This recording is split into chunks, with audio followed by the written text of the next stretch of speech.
That the PMO is batting for the first 5G call to be made on Independence Day is widely known. It has been motivating the DoT to work tirelessly. But can the August 15th target be achieved? Fresh developments have raised a few questions. The Digital Communications Commission approved the bulk of the TRAI recommendations on May 17th.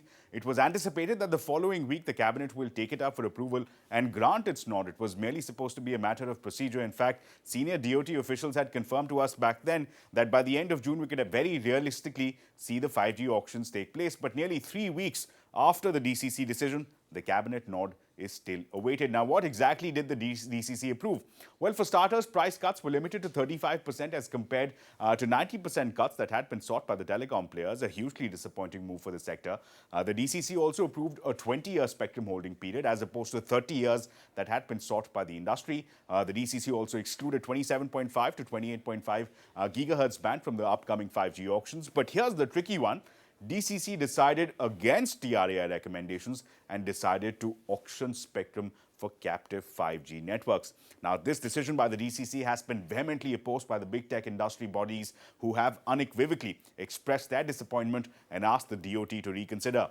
Among the industry bodies that have written to the DoT are the ITU Apt Foundation and the Broadband India Forum, or the BIF. The BIF members, mind you, include the likes of Google, Meta, Amazon, Apple, Microsoft, Cisco, TCS, and the list goes on. But you get the drift here. The big tech heavyweights are against this move. But why is auctioning of spectrum such a tricky issue? Well, big tech companies are arguing that to really realize the digital potential, it is crucial to allocate spectrum at nominal rates or free of cost instead of auctions. They are arguing that buying spectrum at the reserve prices would make it unviable for private networks. They further argue that varied sectors such as auto, manufacturing, healthcare, mining, utilities, ports are looking at captive 5G networks, and that the DoT is promoting the interests of one sector, that's the telecom sector, at the expense of all the other sectors. Now, big tech is telling the government that this move will hurt India's digital mission and will hurt its global competitiveness. Meanwhile, the voice of the Indian telecom players is quite clear. Both Bharti and Jio are batting for a level playing field, which means auctioning and not allocating spectrum for private networks. But where does the DoT sit on the issue of auction versus allocation? Well, the government is being tight-lipped with no final decision being conveyed.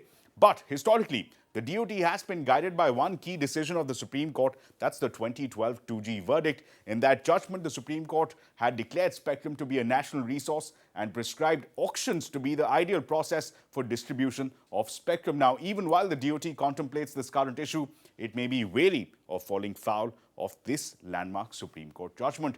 So where do things stand right now? Well, as we mentioned earlier, the Cabinet nod is still awaited. Post the Cabinet approval, the DoT will need about 6 to 8 weeks to prepare for the auctions. Meanwhile, even the telcos themselves will need time to roll out the 5G networks.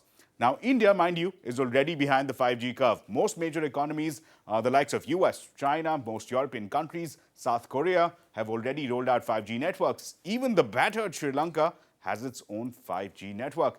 And while a partial rollout by the end of the year or by the end of FY23 may still be possible, the first 5G call to be targeted for August 15th, and anyways challenging target, could now be more so.